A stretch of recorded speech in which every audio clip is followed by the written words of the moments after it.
ఓం శాంతి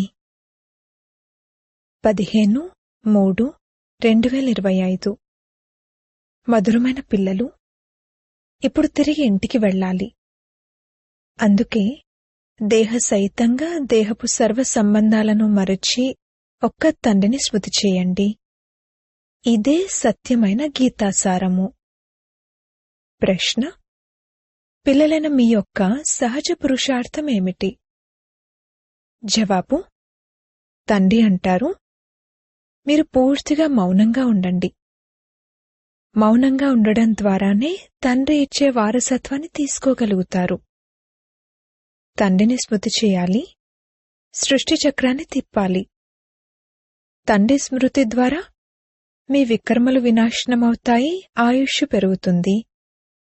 మరియు చక్రాన్ని తెలుసుకోవడం ద్వారా చక్రవర్తి రాజులుగా అవుతారు. ఇదే సహజ పురుషార్థము. ఓం శాంతి. మధురాతి మధురమైన ఆత్మిక పిల్లలకు ఆత్మిక తండ్రి మళ్లీ అర్థం చేయిస్తున్నారు. ప్రతిరోజు అర్థం చేయిస్తారు. మనం తప్పకుండా కల్పపూర్వం వలె గీతా జ్ఞానాన్ని చదువుకుంటున్నాము అని పిల్లలైతే అర్థం చేసుకుంటారు. కాని అది శ్రీకృష్ణుడు చదివించరు. పరంపిత పరమాత్మ మనల్ని చదివిస్తున్నారు. వారే మనకు మళ్లీ రాజయోగాన్ని నేర్పిస్తున్నారు. మీరిప్పుడు డైరెక్టుగా భగవంతుడి నుండి వింటున్నారు. భారతవాసులకు మొత్తం ఆధారమంతా గీతపైనే ఉంది. ఆ గీతలో కూడా రుద్రజ్ఞాన యజ్ఞాన్ని రచించారు అని రాయబడి ఉంది. ఇది యజ్ఞం కూడా, అలాగే పాఠశాల కూడా. తండ్రి ఎప్పుడైతే వచ్చి సత్యమైన గీతను వినిపిస్తారో అప్పుడు మనం సద్గతిని పొందుతాము. మనుష్యులు ఇది అర్థం చేసుకోరు.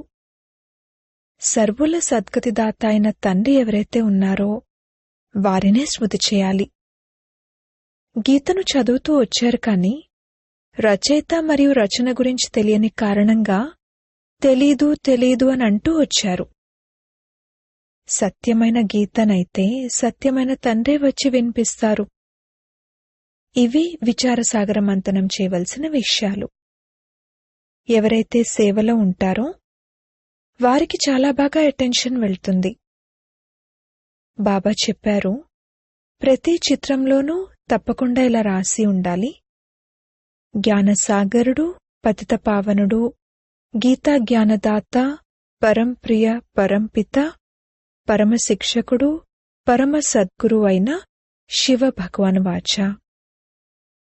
ఈ పదాలనైతే తప్పకుండా రాయండి. తద్వారా మనుషులు త్రిమూర్తి శివ పరమాత్మే గీతా భగవానుడు, శ్రీకృష్ణుడు కాదు అని అర్థం చేసుకోగలుగుతారు. ఒపీనియన్లు కూడా, అభిప్రాయాలు కూడా ఈ విషయం గురించి రాయిస్తారు. మనకు ముఖ్యమైనది గీత. తండ్రి రోజు రోజుకు కొత్త కొత్త పాయింట్లు కూడా ఇస్తూ ఉంటారు. బాబా ఈ విషయాలను ముందే ఎందుకు చెప్పలేదు అన్నది రాకూడదు. డ్రామాలో లేదు. బాబా మురళి నుండి కొత్త కొత్త పాయింట్లు తీస్తూ ఉండాలి. రైజ్ అండ్ ఫాల్ అని రాస్తారు కూడా. దీనిని హిందీలో భారత్ యొక్క ఉన్నతి మరియు పతనం అని అంటారు. రైజ్ అనగా అర్థము దైవీ వంశావళి యొక్క స్థాపన. 100% పవిత్రత, శాంతి, సంపద యొక్క స్థాపన జరుగుతుంది. మళ్లీ అర్ధకల్పం తర్వాత పతనం జరుగుతుంది. ఆసురీ వంశావళి యొక్క పతనం జరుగుతుంది. ఉన్నతి మరియు స్థాపన అనేది దైవీ వంశానిది జరుగుతుంది. పతనంతో పాటు వినాశనం అని కూడా రాయాలి. మీ ఆధారమంతా గీతపైనే ఉంది. తండ్రే వచ్చి సత్యమైన గీతను వినిపిస్తారు. బాబా ప్రతిరోజు ఈ విషయంపైనే అర్థం చేయిస్తారు. పిల్లలైతే ఎలాగో ఆత్మలే. తండ్రి అంటారు, ఈ దేహానికి సంబంధించిన పూర్తి విస్తారమంతటినీ మరచి స్వయాన్ని ఆత్మగా భావించండి. ఆత్మ శరీరం నుండి వేరైపోతే ఇక అన్ని సంబంధాలను మర్చిపోతుంది. కావున తండ్రి కూడా అంటారు, దేహపు సర్వ సంబంధాలను వదిలి స్వయాన్ని ఆత్మగా భావిస్తూ తండ్రినైన నన్ను స్మృతి చేయండి. ఇప్పుడిక ఇంటికి వెళ్ళాలి కదా. అర్ధకల్పం తిరిగి వెళ్లేందుకే ఇంతగా భక్తి మొదలైనవి చేశారు. సత్యుగంలోనైతే ఎవరూ తిరిగి వెళ్లేందుకు పురుషార్థం చెయ్యరు. అక్కడైతే సుఖమే సుఖం ఉంది. దుఃఖంలో అందరూ స్మరిస్తారు, సుఖంలో ఎవరూ స్మరించరు అని గానం కూడా చేస్తారు. కాని సుఖం ఎప్పుడుంది, దుఃఖం ఎప్పుడుంది ఇది అర్థం చేసుకోరు. మన విషయాలన్నీ గుప్తమైనవి. మనం కూడా ఆత్మిక మిలిటరీ కదా. మనము శివబాబా యొక్క శక్తి సైన్యము. దీని అర్థం కూడా ఎవరూ అర్థం చేసుకోరు. దేవీలు మొదలైన వారికి ఎంతో పూజ జరుగుతుంది కాని ఎవరి జీవిత చరిత్రను గురించి తెలీదు. ఎవరినైతే పూజిస్తామో వారి జీవిత చరిత్రను గురించి తెలుసుకోవాలి కదా. ఉన్నతోన్నతుడైన శివునికి పూజ జరుగుతుంది. ఆ తర్వాత బ్రహ్మ, విష్ణు, శంకర్లకు, తర్వాత లక్ష్మీనారాయణలకు, రాధాకృష్ణులకు మందిరాలున్నాయి. ఇంకెవ్వరూ లేరు. ఒక్క శివబాబా విషయంలోనే ఎన్ని భిన్న భిన్నమైన పేర్లు పెట్టి మందిరాలను తయారు చేశారు. ఇప్పుడు మీ బుద్ధిలో మొత్తం చక్రమంతా ఉంది. డ్రామాలో ముఖ్యమైన పాత్రధారులు కూడా ఉంటారు కదా. అవి హద్దులోని డ్రామాలు, ఇది అనంతమైన డ్రామా. ఇందులో ముఖ్యమైన వారు ఎవరెవరు అనేది మీకు తెలుసు. ఓ రామా, ఈ ప్రపంచం తయారవ్వనే లేదు అని మనుషులంటారు. దీనిపై కూడా ఒక శాస్త్రాన్ని తయారు చేశారు. దాని అర్థాన్ని ఏమీ అర్థం చేసుకోరు. తండ్రి పిల్లలైన మీకు చాలా సహజ పురుషార్థాన్ని నేర్పించారు. అన్నింటికన్నా సహజ పురుషార్థం మీరు పూర్తిగా మౌనంగా ఉండండి. మౌనంగా ఉండడం ద్వారానే తండ్రి యొక్క వారసత్వాన్ని తీసుకుంటారు.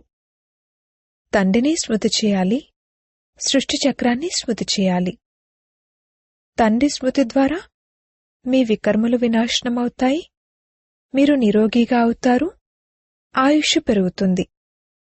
చక్రాన్ని తెలుసుకోవడం ద్వారా చక్రవర్తి రాజులుగా అవుతారు. ఇప్పుడు నరకానికి యజమానులుగా ఉన్నారు, ఆ తర్వాత స్వర్గానికి యజమానులుగా అవుతారు. స్వర్గానికి యజమానులుగానైతే అందరూ అవుతారు కాని అందులో పదవులు కూడా ఉన్నాయి. ఎంతగా తమ సమానంగా తయారు చేస్తారో అంతటి ఉన్నత పదవి లభిస్తుంది.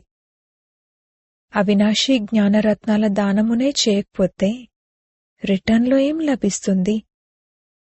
ఎవరైనా షావుకార్లుగా అయితే వీరు పూర్వజన్మలో దానపుణ్యాలు బాగా చేశారు అని అంటారు.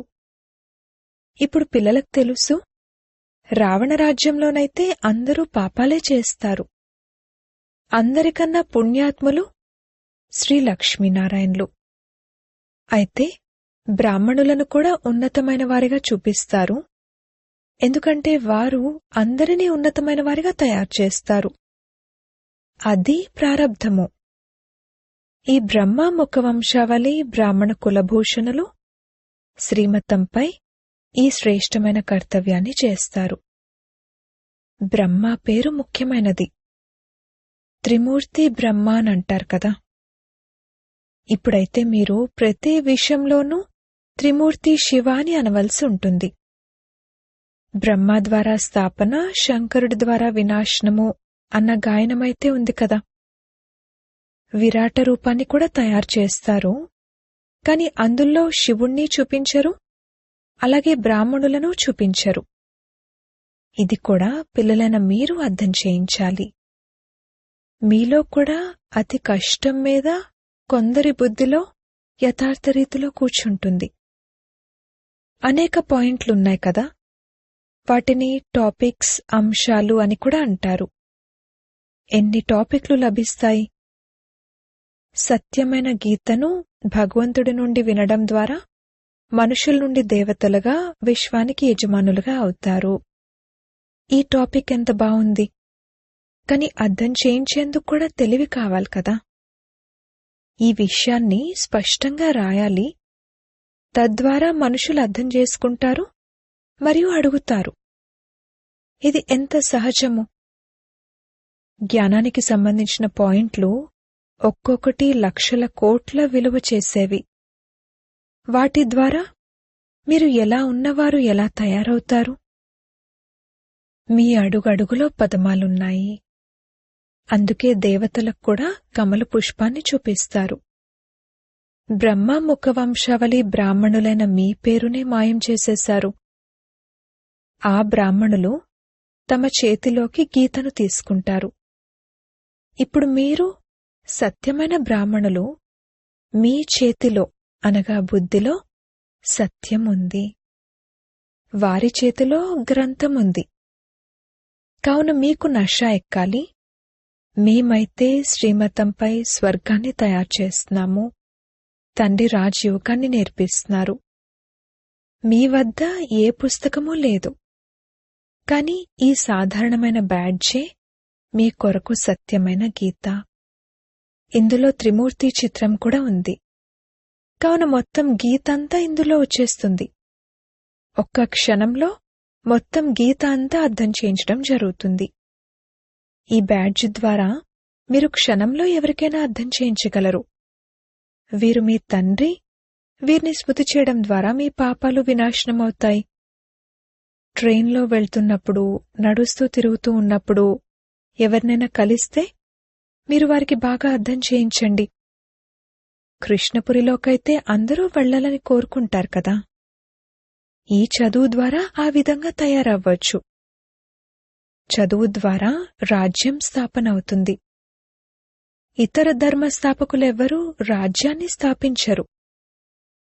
మనము భవిష్య 21 జన్మల కొరకు రాజయోగాన్ని నేర్చుకుంటున్నాము అని మీకు తెలుసు. ఇది ఎంత మంచి చదువు. కేవలం రోజుకు 1 గంట చదవండి, అంతే. ఆ చదువైతే 4-5 గంటల వరకు ఉంటుంది. ఇక్కడ 1 గంట చదివినా చాలు. అది కూడా ఉదయం సమయం ఎలా ఉంటుందంటే అందరికీ ఖాళీ ఉంటుంది. ఇకపోతే బంధనంలో ఉన్నవారెవరైనా ఉదయం రాలేకపోతే వేరే సమయం పెట్టాము. బ్యాడ్జ్ పెట్టుకునుండాలి.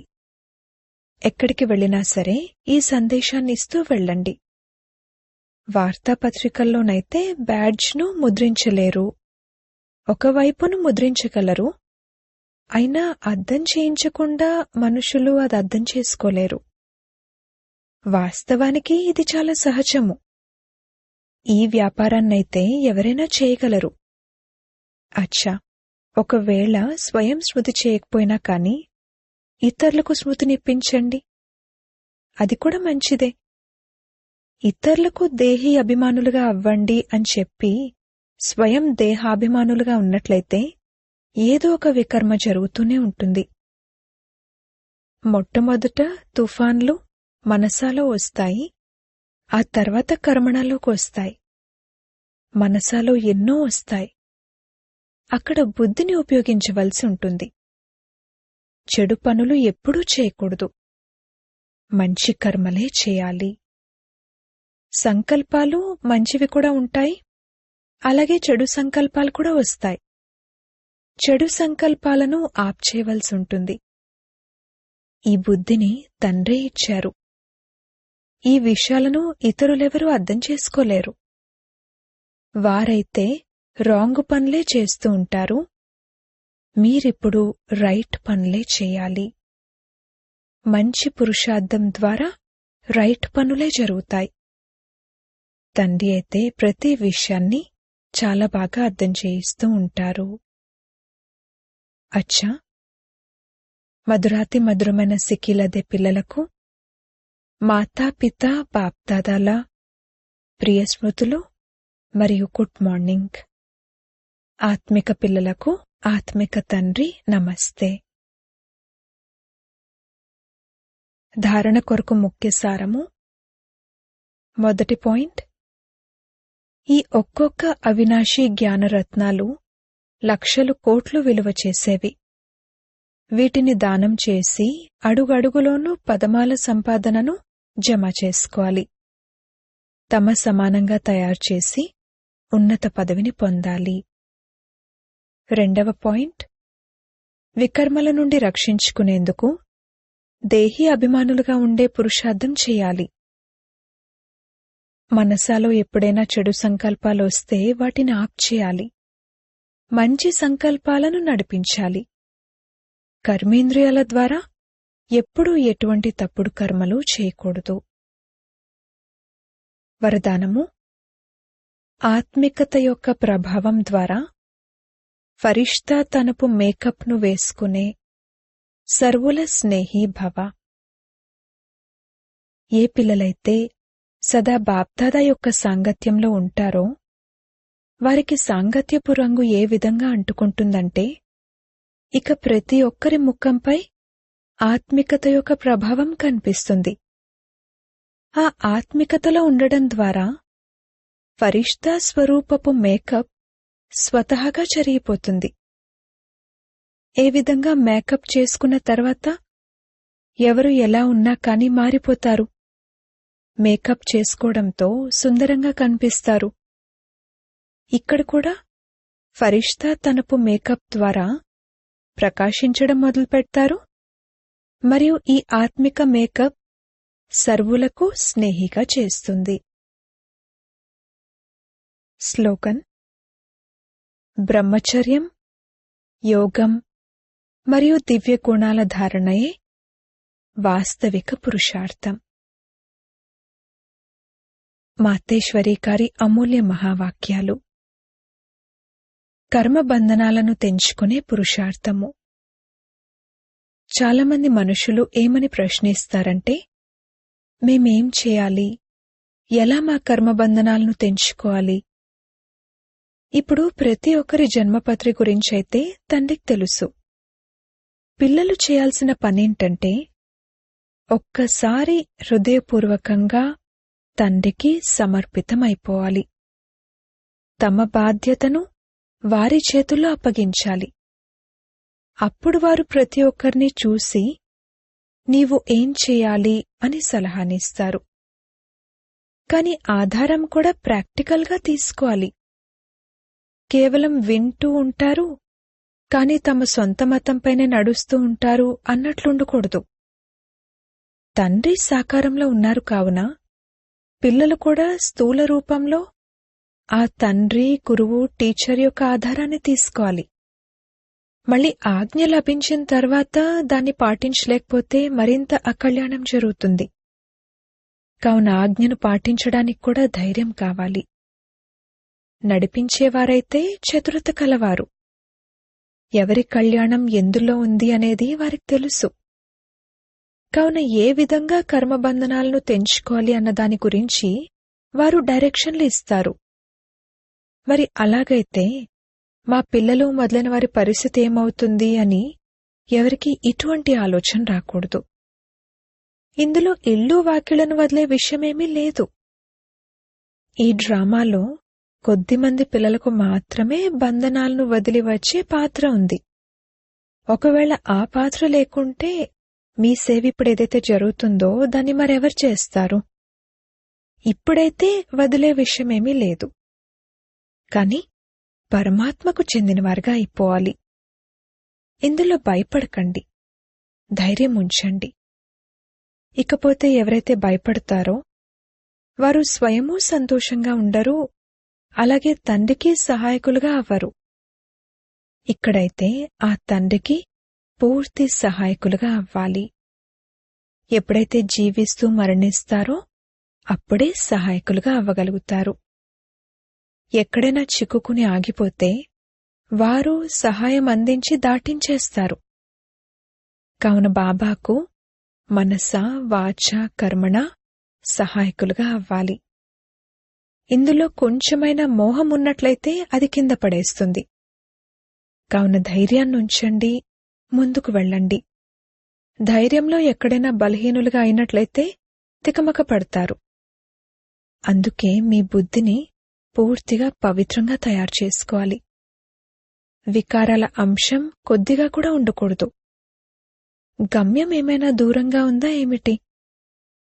కాకపోతే ఎక్కే మార్గం కాస్త మెలికెలు తిరిగి ఉంది. కాని సమర్థుడి సహాయం తీసుకున్నట్లయితే భయమూ ఉండదు, అలసట ఉండదు. అచ్చా, ఓం శాంతి. అవ్యక్త ప్రేరణలు. సత్యత మరియు సభ్యత రూపీ కల్చర్ను అలవర్చుకోండి. మీ మాటలు మరియు స్వరూపం రెండు కలిసి కలిసి ఉండాలి. మాటలు స్పష్టంగా కూడా ఉండాలి, అందులో స్నేహం కూడా నిండి ఉండాలి. నమ్రత, మధురత మరియు సత్యత కూడా ఉండాలి, కాని స్వరూపంలో నమ్రత కూడా ఉండాలి. ఈ రూపంతో తండ్రిని ప్రత్యక్షం చేయగలరు.